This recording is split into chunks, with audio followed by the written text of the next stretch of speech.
오늘 우리가 함께 나누려고 하는 사무엘상의 말씀은 오늘 주보에 기록되어 있는 것처럼 믿음의 시각을 회복하라 이런 겁니다. 우리는 그전에는 한 세상을 살고 있던 사람이에요. 어떤 세상을 살아요? 육신이 전부라고 생각하며 살았던 사람입니다. 근데 예수님을 믿으면서 우리에게 또 한 세상이 주어졌습니다. 그걸 흔히 뭐라고 말하느냐? 영의 세계가 주어졌다라고 말하지요. 그래서 우리는 그냥 살아가는 것 같지만 두 세계를 살고 있는 거예요. 그러니까 두 세계를 사니까 쉬워요, 어려워요? 어려운 거지요. 한쪽에 발을 담그고 살자니 이게 마음이 항상 힘들고, 여기에 속해 살자니 이것도 힘들고, 그래서 양다리를 걸치고 살면 된다고 생각하지만 성경은 양다리는 없다고 하시고, 이러니까 참 힘든 겁니다. 근데 우리가 이 두 세계를 살아가면서 새롭게 우리가 알게 된 영의 세계를 바라보는 시각의 눈을 가지고 살기 시작하면 이 육으로부터 삶이 점점 영으로 옮겨오게 된다는 사실인 거죠. 그럼 우리가 살아가는 게 조금 이제 하나님 앞에 하나님의 사람으로 살아가기가 쉬워집니다. 오늘 우리는 이 다윗과 또 함께한 사람들과의 그 이야기를 통해서 육의 시각을 사는 게 어떤 거고 영의 시각을 가지고 사는 게 어떤 건가, 이런 걸 좀 돌아보려고 합니다. 그걸 통해서 우리가 영의 시각을 가지고 살아가는 회복, 그것이 무엇인지를 좀 다시 한번 좀 묵상하면서 우리 삶이 하나님 앞에 영으로 살아갈 수 있는, 선택을 할 수 있는 우리 모두가 될 수 있기를 주님의 이름으로 먼저 축원합니다. 첫 번째 나누려고 하는 것은 믿음의 시각은 믿음의 가치관이다, 이런 이야기를 좀 나눠보려고 합니다. 믿음의 시각, 그것을 믿음의 가치관이다 라고 말하는 것은 우리가 어떠한 시각을 가지고 세상을 바라보느냐, 이게 우리가 어떤 존재로 살 수 있느냐의 의미입니다. 어떤 존재로 살 수 있느냐라는 문제는 결과적으로 우리가 어떤 가치관을 갖고 사느냐에 따라 살아가는 삶이 결정되는 겁니다. 가치관이라는 단어를 여러분 사전을 찾아보시면 우리가 뭔가를 살아갈 때 내게 중요하다고 여기는 그 생각을 가치관이라고 말합니다. 그래서 돈이 가치관이 되는 사람 있잖아요. 돈이 가치관이면 어떻게 돼요? 사람도 필요 없고 도덕도 필요 없고 다 필요 없어요. 그냥 뭐만 있으면 돼요? 돈만 주어지면 돼요. 그러니까 가치관은 사람이 어떻게 살아갈 것인가의 방향을 결정해 주는 거고요. 가치관은 내가 삶에서 뭘 중요하게 여길까에 따라서 삶을 그렇게 살아가도록 하는 게 됩니다.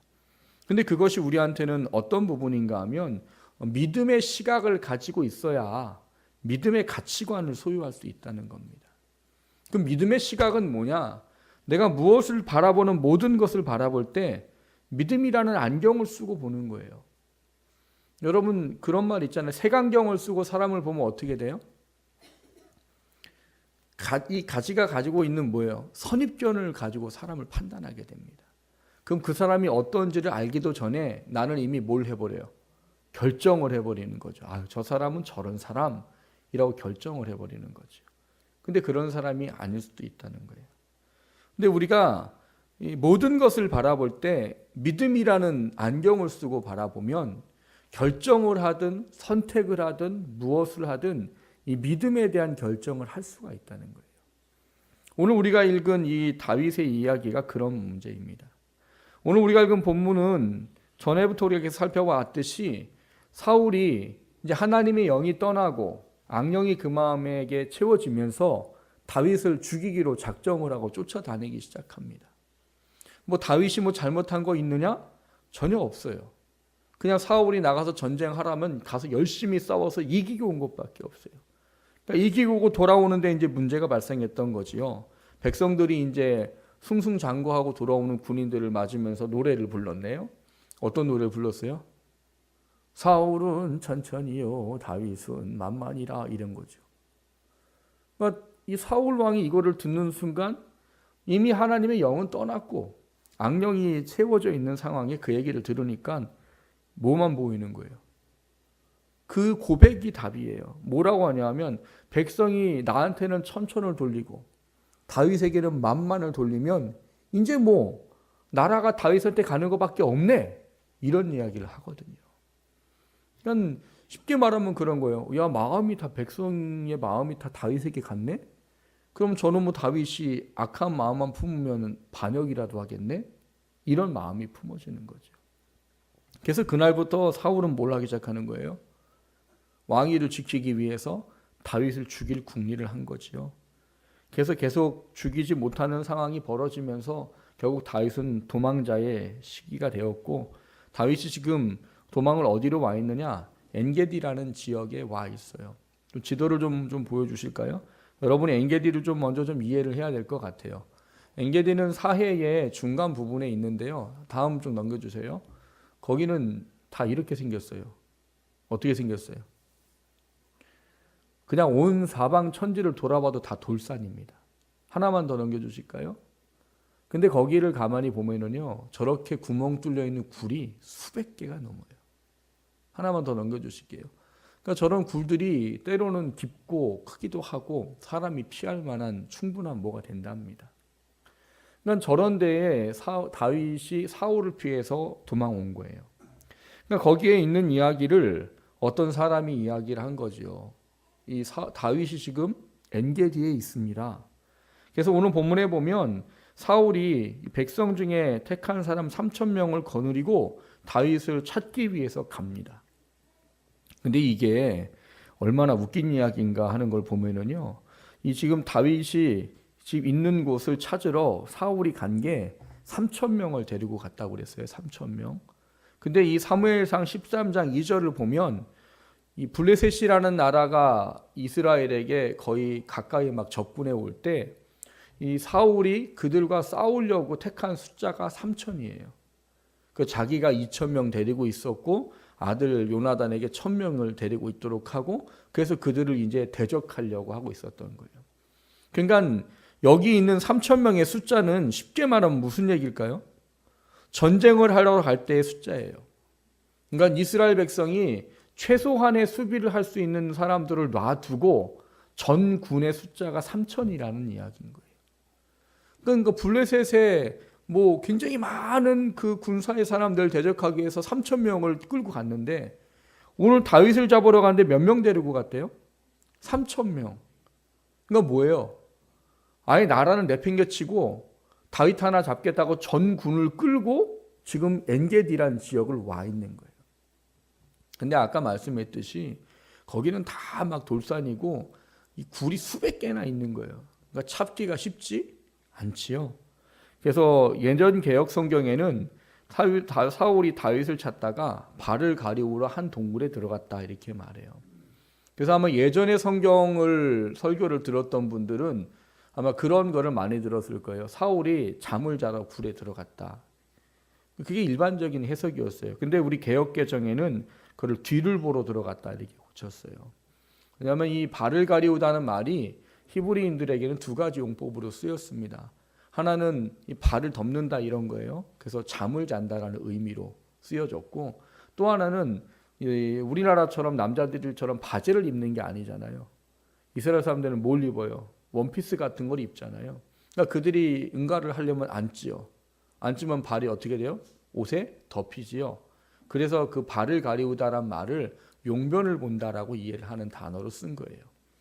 그래서 예전에는 이 잠을 자다로 많이 해석했는데 우리 개역개정에는 뒤를 보다라고 썼어요. 근데 제가 이 말씀을 드리는 건 이거든 저거든 상관없다는 거예요. 이거 갖고 논쟁해봐야 의미가 없어요.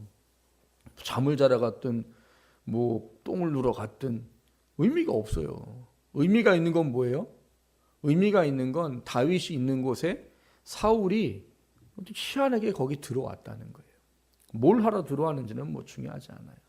문제는 그게 오늘 다윗과 함께한 사람들한테 이상하게 두 가지의 이야기가 되어버렸더라는 거예요. 사울이 발을 가리우러 다윗이 숨어있는 동굴에 들어왔어요. 이 상황과 환경은 똑같지요. 똑같은데 사람들은 두 부류로 나눠졌단 말이에요. 여러분 성경을 읽으시다 보면 그런 부분들 자주 발견합니다. 환경과 상황은 하나예요. 근데 사람들이 이상하게 두 부류로 나눠져요. 대표적인 게 뭐예요? 가나안 땅을 정탐하기 위해 12명의 정탐꾼이 가지요. 뭐 다른 거 보고 왔어요? 같이 다녔어요. 12명이. 12명이 간 것도 똑같고 본 것도 똑같고 먹은 것도 똑같고 다 똑같아요. 그렇게 40일을 정탐하고 들어왔는데 똑같은 걸 보고 똑같은 상황을 겪었는데 이상하게 두 부리로 나눠졌지요. 어떻게 나눠졌어요? 10명은 못 간다. 거기가 하나님 말한 것처럼 적과 꿀이 흐르는 땅 맞다. 근데 누가 있더라? 안악자손이 있더라. 안악자손이 키가 얼마래요? 보통 2m, 3m라면서요. 그러니까는 그 사람들을 보면 우리가 나도 메뚜기 같은데 그나 사람들이 날 보면 뭐 같겠냐? 못 간다. 근데 두 명은 뭐라고 말해요? 야, 가자. 그들의 신은 떠났고 여호와께서 그들을 우리에게 밥으로 주셨다. 그리고 가자는 거예요. 참 재밌는 거죠. 왜 똑같은 환경과 똑같은 상황을 봤는데 왜 다를까요? 그게 어떤 시각을 가지고 그걸 바라보냐의 문제입니다. 다윗이 사울을 피해 깊은 굴에 들어가 숨어 있었어요. 근데 그때 사울이 들어오는 거예요. 근데 여러분도 경험해 보셨지만 밝은 데 있다가 껌껌한 데 들어가면 보여요, 안 보여요? 안 보여요. 근데 껌껌한 데 있다가 밝은 쪽에서 누가 들어오는 건 누가 보이는지 알아요, 몰라요? 알아요. 그러니까 사울은 밝은 데 있다가 이제 뭘 하러 들어갔든 거기 들어갔을 때는 깜깜하니까 잘 보이지 않아요. 근데 안에 숨어 있는 다윗은 누가 들어오는지가 보인단 말입니다. 근데 지금 누가 들어오고 있는 거예요? 사울이 들어오고 있네요. 마음이 어떻을까 싶어요. 근데 그 사울이 들어오는 거를 보면서 오늘 두 가지의 반응이 나와버린 겁니다. 오늘 본문 4절을 보시면 다윗의 사람들이 이르되 보소서 여호와께서 당신에게 이르시기를 내가 원수를 내 손에 넘기리니 내 생각에 좋은 대로 그에게 행하라 이렇게 이야기하고 있는 거예요. 근데 이거는 하나님이 말씀하신 거 아니에요, 여러분. 그 사람들의 생각인 거예요. 왜? 지금 잘못도 안 한 다윗을 그렇게 막 죽이겠다고 전군을 끌고 오는 이런 상황이잖아요. 그러니까는 다윗과 함께 도망치고 있는 그 사람들에게도 사울은 무서운 거예요. 그렇죠? 사울을 피해 도망가는 이 다윗의 무리들은 사울이 무서운 거예요. 근데 어느 날 숨어 있는데 뭘 하러 들어왔든 결국에 혼자 들어온 거였어요. 그러니까 무방비 상태로 혼자 잠을 자러 왔는지 용변을 보러 왔는지 혼자 들어왔단 말이에요. 혼자. 근데 그거를 다윗과 함께하는 사람들이 보니까 이 사람들 생각에는 있는 그대로밖에 안 보이는 거예요. 어떻게? 와, 기회다. 기회는 찬스잖아요. 이 둘도 없는 기회다. 아니 우리를 이렇게 쫓아다니고 죽이려고 하는 사울이 아무 무방비 상태로 혼자 굴에 들어와요. 그러니까 이 사람들은 이걸 그렇게 생각한 거예요. 하나님께서 당신에게 기회를 주셨네요. 우리도 그렇게 생각하기 쉽죠. 그렇죠? 나를 괴롭히고 힘드는 사람이 있는데 그 사람이 어떤 일 때문에 나한테 뭐 도움을 받으러 온다든지 뭐 이러면 이건 뭐예요? 기회인 거죠. 근데 문제는 다윗의 이야기인 거죠. 이 사람들은 하나님이 당신에게 기회를 주셨습니다. 이거 그냥 죽이면 되겠네요. 라고 이해할 수 있는 문제인데 다윗은 뭐라고 말해요? 그 사람들의 이야기를 듣고 이상한 이야기를 합니다. 4절을 보면 이 사람들이 이렇게 이야기할 때 다윗이 일어나서 라고 돼 있어요. 왜 일어났어요? 죽이려고 일어났습니까? 아니었어요. 죽이지 않고 사울의 옷 한 켠만 잘라요. 그러면서 한 이야기가 뭐냐 하면 다윗이 그런 얘기예요. 6절을 보시면 자기 사람들에게 이르되 내가 손을 들어 여호와의 기름 부음을 받은 내 줄을 치는 것은 여호와께서 금하시는 것이니 그는 여호와의 기름 부음을 받은 자가 됨이니라 이렇게 말해요. 똑같은 상황이지요. 오히려 다윗과 함께한 사람들보다 그런 마음을 더 가질 수 있는 사람은 다윗일 거예요. 나 잘못한 것도 없는데 나를 그렇게 죽이겠다고 난리를 치고 쫓아다니니 그런데 그런 사울이 무방비로 들어와. 야, 하나님이 나에게 은혜를 주시는구나. 이게 정상인 거죠. 그게 인간의 마음인 거죠. 근데 다윗은 이런 이야기를 하지 않아요. 어떤 이야기예요? 사울은 내 주다. 하나님이 기름 부어 세운 사람이다. 나는 그 사람을 해할 수가 없다. 이런 이야기를 하는 것이죠. 이게 무슨 차이일까요? 중요한 것은 동일한 환경과 상황을 만났을 때 하나님이 무엇을 원하십니까? 라는 고민을 할 수 있는 사람과 그렇지 않은 사람의 차이더라는 거예요. 앞서 제가 그런 말씀을 드렸어요. 모든 것을 믿음의 안경을 쓰고 보십시오. 믿음이란 안경을 쓰고 보면 하나님의 눈에 합당한 것을 생각하고 바라보고 그걸 가지고 판단하고 결정할 수 있습니다. 근데 그것을 하지 않으면 여러분, 우리는 참 신체적으로, 심령적으로 하나님이 원하는 것보다는 사탄이 원하는 것을 하는 게 빠른 존재예요. 하나님의 도우심과 은혜가 없이는 우리는 사탄이 원하는 걸 하는 게 빠른 존재예요.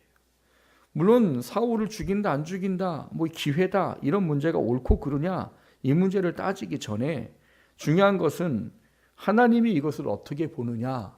이것이 다윗이 함께했던 사람들에게는 없었고 다윗에게는 하나님이 뭘 원하시는가에 대한 명확한 생각이 있었다라는 사실인 겁니다. 그런 상황 속에서 다윗은 하나님이 원하는 게 무엇인지 명확히 알았던 거지요. 뭘 아는 거예요? 하나님이 내가 사울을 죽이는 걸 기뻐하지 않으신다. 왜요? 그 사람에게는 사울이 아직 자기의 왕이에요. 그리고 하나님이 기름 부어 세우신 하나님의 사람이에요. 자기가 뭐 왕이 세워지도록 기름을 자기도 부음 받았지만 아직 하나님이 자기를 왕으로 세운 게 아니잖아요.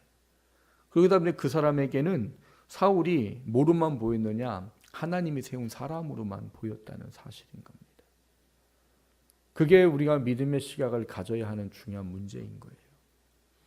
우리는 대부분 신앙생활 하면서 해결되는 것만 중요하다고 여깁니다. 뭔가 주어지는 것만 중요하다고 생각해요. 근데 하나님은 해결되는 것보다 더 중요한 게 있다고 말씀하시고 내게 주어지는 것보다 더 중요한 게 있다고 말씀하시는 거예요. 그게 뭐냐? 그 환경과 상황 속에 너희가 나의 사람으로 선택을 하고 내 뜻을 따랐느냐 그렇지 않았느냐를 중요하게 보신다는 사실인 거예요. 왜냐하면 우리는 예수 그리스도를 피로 값주고 우리를 사셨다고 하시고 우리는 우리의 인생을 하나님이 원하시는 인생을 살아가도록 부름받은 사람이기 때문입니다. 그렇기 때문에 우리가 어떤 판단을 하는지가 하나님 앞에는 더 중요하다는 거죠. 쉽게 이해를 좀 해드리면 그런 거예요. 어떤 사람이 나를 정말 괴롭혀요. 그리고 어떤 사람이 나를 정말 억울하게 막 해요. 내가 그 사람한테 뭐 한 대 맞았어요? 그러면 우리는 일반적으로 어떻게 합니까? 같이 싸우죠. 그래서 어떻게든 이 분을 풀어야 되는 거고 같이 싸울 수밖에 없는 거예요. 근데 하나님은 예수님을 통해서 우리에게 어떤 가르침을 가르쳐 주느냐? 누가 너의 오른뺨을 때리면 왼뺨을 돌려대라. 뭐 도저히 이해할 수 없는 얘기죠. 우리 생각으로는. 누가 너한테 억지로 오리를 가져가면 심리까지 가져라. 이것도 뭐 이해가 안 가는 거지. 속옷을 달라고 하면 겉옷을 줘라. 뭐 우리가 보면 속옷, 겉옷 이게 뭔지 모르겠지만 이스라엘 사람은 속옷을 잘 안 입어요. 그러니까는 속옷이 별 가치가 없어요. 그런데 겉옷은 생명과 직결되는 겁니다. 이스라엘은 일교차가 크기 때문에 밤에는 잘못하면 영하까지 내려간대요. 겉옷이 뭐로 돼 있어요? 양 가죽으로 돼 있어요. 그거를 덮지 못하는 한 해는 얼어 죽는다는 거죠. 그래서 속옷을 요구하는 사람한테는 겉옷까지 주라는 이야기가 그런 의미입니다.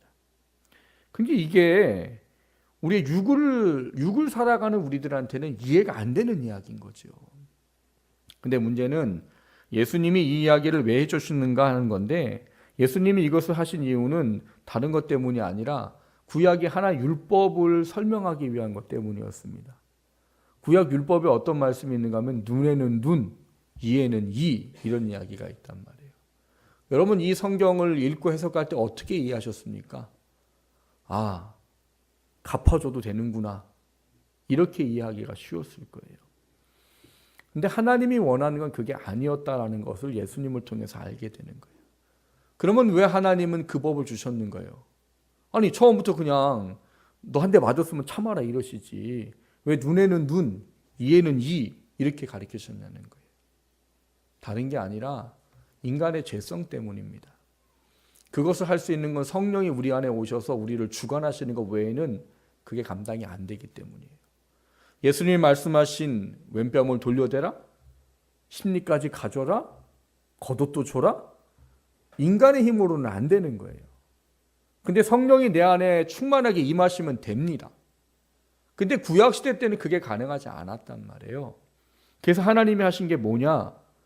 하려면 거기까지 해라예요. 우리 마음은 어때요, 여러분? 누가 내 눈 하나님께 밤탱이를 만들었어요? 그럼 우리는 어떻게 해야 속이 시원해요? 예쁘게 2개 담탱이를 만들어야 시원하죠. 그렇잖아요. 이왕이면은 내 같이 맞춰줄게. 뻑뻑 해서 눈탱이 이렇게 해야지. 누가 내 이빨 하나 부러뜨렸어요? 그럼 우리는 어떻게 해요? 나는 균형을 맞춰줄게 하고 양쪽을 팍. 그게 인간이에요. 그래서 하나님이 안 하는 게 좋지만 너가 해야 된다고 한다면 거기까지만 해라. 누가 너한테 상해를 입혔다면 할 거면 거기까지만 해라. 더 이상 하지 마라. 이 이야기인 거예요. 왜냐하면 신약에 그렇게 해석을 해주셨기 때문에. 하나님이 원하는 건 사실은 맡기라입니다. 그 시각을 갖는 게 얼마나 믿음으로 중요하냐의 문제인데, 로마서에 보면은 우리에게 그런 말씀을 가르쳐 줍니다. 원수 갚는 것을 내게 맡겨라라고 말해요. 너희들이 원수 갚으려고 하지 말고 원수 갚는 것을 내게 맡겨라 이렇게 말해요. 근데 왜 그렇게 말하는가 하면, 여러분, 우리는 근본이 우리 안에 예수를 믿었다고 해도 아직도 죄에 대한 가능성을 품고 있는 사람들입니다. 그렇기 때문에 우리가 성령의 다스림을 받지 않고서는 우리는 죄악된 모습을 할 수밖에 없어요.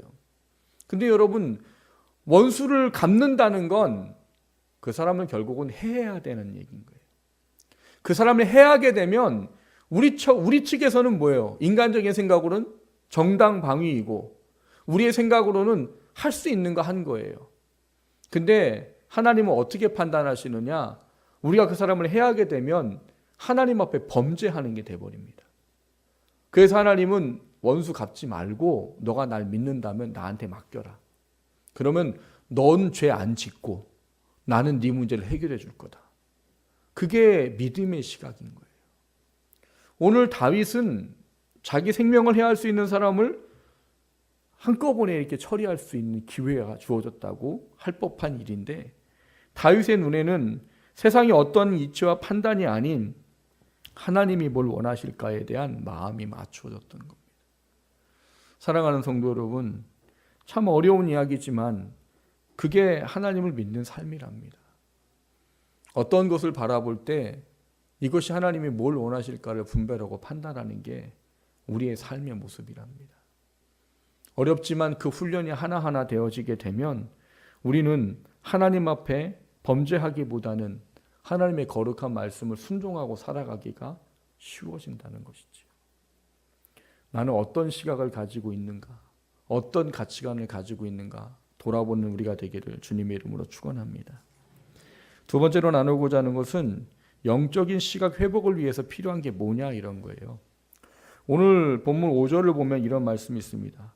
그리한 후에 사울의 옷자락 뱀으로 말미암아 다윗의 마음이 찔려 이렇게 되었어요. 그리한 후가 뭐예요? 가만히 가서 사울의 옷을 조금 자른 거예요. 근데 이 조금 자른 것 가지고도 다윗이 마음이 어땠대요? 찔렸답니다. 묵상을 해보세요. 이게 어떤 마음일까? 예전에 우리나라에 그런 말 있잖아요. 스승의 그림자도 밟지 않는다. 스승의 그림자를 왜 안 밟아요? 그분을 존경하기 때문에. 그분을 존경하기 때문에 그 햇빛에 비친 그냥 비록 그림자지만 그분을 존경하는 마음 때문에 그 그림자조차도 밟지 않겠다 이런 말인 거예요. 그러니까 다윗의 고백이 진짜인 거예요. 내 주를 누구예요? 사울이잖아요. 사울이 내 주란 말이에요. 내 주를 치는 것을 하나님이 기뻐하지 않는다는 거예요. 그러니까 자기는 자기를 쫓아오고 자기 생명을 해하려고 하는 사울이지만 다윗 마음속에는 아직도 주인 거예요. 하나님의 사람인 거예요. 그러니까 그런 사람의 옷자락을 이렇게 쭉 베어온 것조차도 마음이 찔리는 거죠. 근데 이것이 우리한테 영적인 시각을 회복하는데 중요한 교훈을 알려주고 있다는 사실이에요. 히브리서 3장 7절 8절에 보면 이런 말씀이 있습니다. 그러므로 성령이 이르신 바와 같이 오늘 너희가 그의 음성을 듣거든 광야에서 시험하던 날에 거역하던 것 같이 너희 마음을 완고하게 하지 말아라, 이렇게 말해요. 옛날 개혁 성경에는 강팍하게 하지 말아라 이렇게 되어 있습니다. 근데 이 완고하고 강팍한 거는 뭐라는 거예요? 하나님이 음성을 들려주시는데 그 음성에서 마음을 닫아버리는 거예요. 그걸 닫아버리면 결과적으로 우리가 할 수 있는 건 뭐냐? 내 생각, 내 욕심, 내 경험, 내 판단대로 모든 것을 결정하게 돼버리는 거죠. 그럼 그 결정은 누구로부터 벗어나는 거예요? 하나님으로부터 벗어나는 겁니다. 그래서 하나님의 음성을 듣거든 너희들은 광야에서 시험했던 너희 조상들처럼 하지 말라는 거예요. 이렇게 하지 마라 저렇게 하지 말라 해도 꼭 그렇게 해버렸던. 근데 그거를 마음을 완고하게라고 표현합니다. 출애굽기 4장 21절 보면 이런 말이 있습니다. 여호와께서 모세에게 이르시되 내가 애굽으로 돌아가거든 내가 내 손에 준 이적을 바로 앞에서 다 행하라. 그러나 내가 그의 마음을 완고하게 한즉 그가 백성을 놓지 아니하리니, 이렇게 말해요. 이거를 잘못 이해하면 이렇게 이해하게 됩니다. 바로는 놓아주고 싶었는데 하나님이 그의 마음을 악하게 만드셔가지고 안 놓아준 거구나라고 이해해요. 아닙니다. 하나님은 악한 것을 하지 않으시는 선한 분이세요. 그럼 이 말은 뭐냐? 앞서 말했듯이 우리는 죄성을 가지고 있어요. 그러니까 하나님의 뜻을 알고 하나님의 다스림을 받고 하나님을 따라가겠다고 하는 삶이 우리 안에 없으면은요, 우리는 그냥 사탄이 원하는 육신의 모든 것을 할 수밖에 없는 존재예요. 그러니까 이 말은 뭐냐? 이 바로가 모세가 막 기적과 이적을 베풀면서 얘기해도 그게 들어오지 않게 하시는 거예요. 그냥 놔둬버리는 거예요. 놔둬버려서 그냥 그 마음대로 놓아주지 않게 되는 것을 이 완고함, 강팍함 이렇게 표현한 겁니다.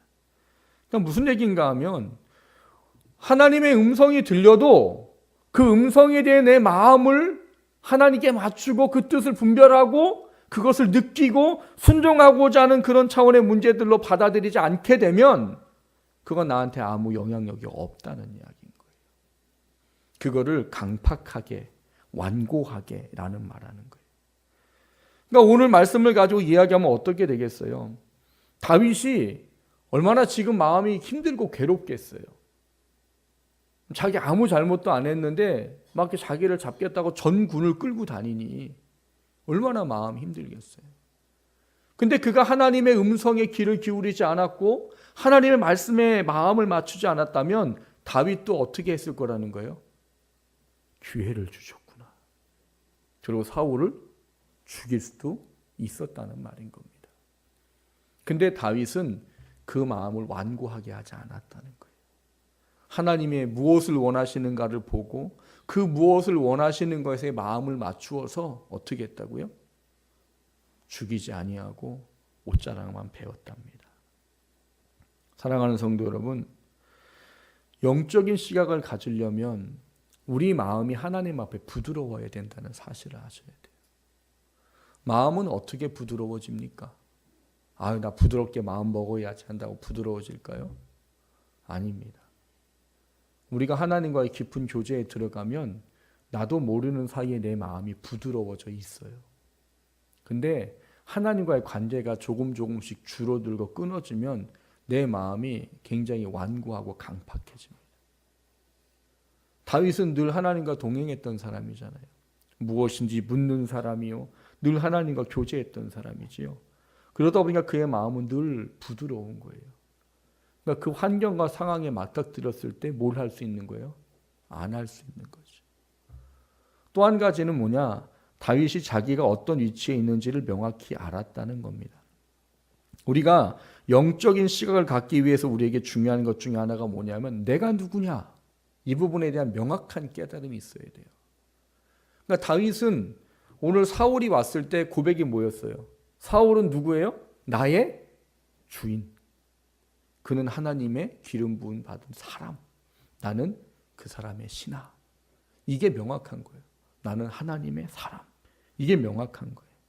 그러다 보니까 그 자기 존재성에 합당한 것이 무엇인지를 할 수 있었다는 겁니다. 마태복음 6장에 보면 우리가 존재성에 대한 문제를 제대로 이해하고 있을 때 우리가 취할 수 있는 놀라운 하나님의 은혜에 대한 이야기를 말합니다. 그 마태복음 6장에는 어떤 말씀이 있는가 하면 사람들이 염려한다는 이야기가 나와요. 뭘 염려한대요? 무엇을 먹을까? 무엇을 마실까? 무엇을 입을까? 그걸 사람들이 염려한다는 거예요. 누가 하고 있는 거예요? 꼭 우리가 하고 있는 거죠. 뭘 먹을까? 뭘 입을까? 뭘 마실까? 그런데 그 염려하는 사람들한테 하나님이 뭘 말씀하시냐면 염려하지 마라 이렇게 말씀하세요. 근데 염려하지 말라는 이유가 뭐냐면 너네가 염려한다고 키를 한 자나 더 할 수 있냐? 없지 않냐 이거예요. 여러분 염려한다고 키 커요? 그럼 저는 밥 안 먹고 염려한다니까요. 180 될 때까지 염려할 거예요 아마 저는. 굶고 염려하라고 해도 할 것 같아요. 180까지 켜준다면. 근데 백날 염려한다고 키 커요? 쪼그라들 거려 더. 마음이 힘들어하고 쪼그라들 거예요. 하나님 말씀 명확해요. 염려하도 안 되면 염려하지 마예요. 그리고 넌 뭐 하래요? 넌 내 사람이니까 내 나라와 내 뜻을 구해. 그러면 이 모든 사람이 더 원하는 건 더 해줄게. 마태복음 6장 보면 앞에 염려하는 사람들에서 이렇게 말합니다. 이방인들 이렇게 말해요. 이방인들. 거기서 말하는 이방인들은 어떤 사람들이에요? 유대인이 아닌 이런 게 아니라 하나님을 모르는 이런 사람인 거예요.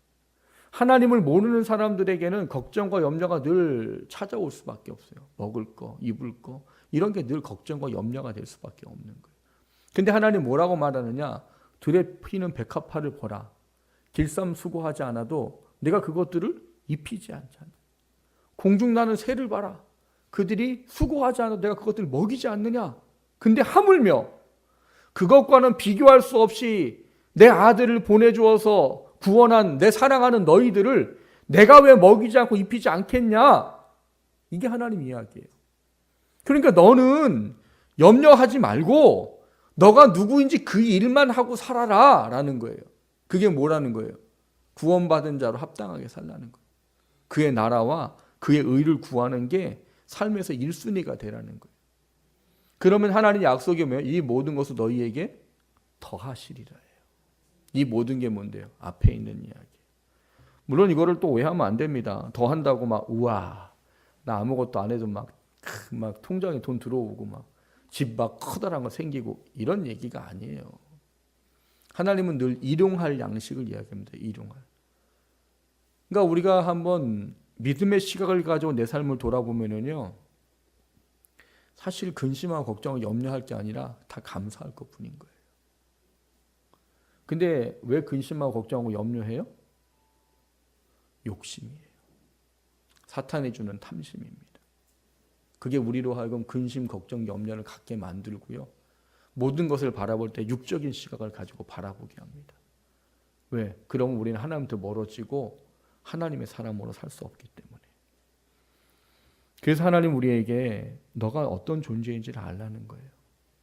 그리고 그 존재에 합당한 삶을 너희가 살면 내가 너희들을 왜 안 먹이겠느냐라는 겁니다. 우리가 삶을 살아가는 모든 영역 속에 믿음의 시각을 갖기 위해선 결국 이 두 가지가 다 필요한 거예요. 뭐가 필요한 거예요?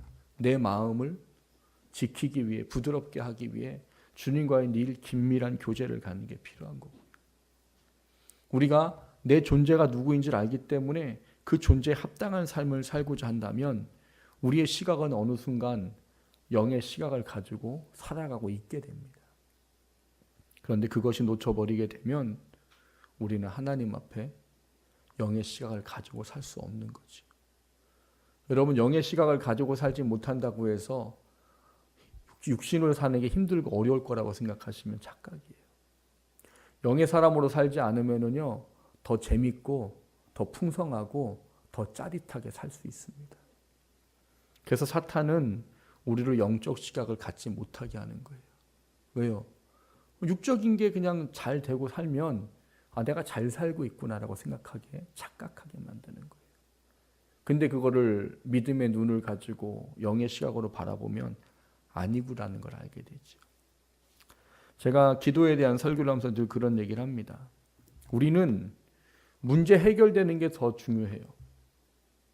근데 하나님은 문제 해결보다 하나님의 사람으로 선택하는 게 더 중요하다는 분이시란 말이에요. 그러다 보니까 우리는 문제만 해결되면 다 됐다라고 생각해요. 그게 하나님의 뜻에 합당하지 않은 방법과 하나님이 원하지 않는 방법으로 그것을 취해놓고 해결했는데, 그러다 보니까 우리는 하나님을 찾는 것보다 문제를 해결할 수 있는 방법을 찾는 게 더 빠릅니다. 근데 그게 믿음의 눈이 아니라는 말인 거예요. 우리는 문제 해결되는 게 중요하다고 말하지만 하나님은 너가 그 문제를 어떻게 해결했는지가 더 중요하기 때문인 거지. 사랑하는 성도 여러분, 참 두세상을 살아가는 거 쉽지 않아요. 그렇죠? 근데 그게 우리가 살아야 될 삶인 거예요. 영으로 살아간다고 육을 거부하고 사는 게 아니잖아요. 제가 목사라고 영적으로 살아야 된다고 저는 안 먹고 살 수 있어요? 안 자고 살 수 있습니까? 먹어야 살아요. 자야 산단 말이에요. 그러니까 영으로 산단 말이 육을 완전히 거부하라는 얘기가 아니라 그 육을 바라볼 때 하나님의 판단을 가지고 육의 모든 것들을 처리해 나가는 삶이 영의 사람이라는 거예요. 반면에 육인 건 뭐예요? 전혀 영적인 생각을 하지 않고 내 육신의 욕망과 사탄이 주는 것에 마음을 내어줌에 대한 이야기입니다. 원하기는 여러분, 이 세계에 살고 있는 우리들이기 때문에 하나님은 더 깨어 있으라고 하십니다. 분별력을 가질 수 있는 영적 시각을 회복하는 우리가 되기를 주님의 이름으로 축원합니다. 어려운 일이지만 그래도 분별력을 갖고 정말 하나님이 뭘 원하시는가, 그 부분들이 분별이 되어져서 다윗처럼 하나님의 뜻에 합당한 것은 선택할 수 있는 우리 모두가 될 수 있기를 주님의 이름으로 축원합니다. 그리고 염려하지 마십시오. 우리가 하나님의 방법대로 하나님의 거 선택하면 어려울 것 같지요? 하나님 그렇게 두지 않습니다. 더 하신다고 하셨잖아요. 그걸 믿으시기를 주님의 이름으로 축원합니다.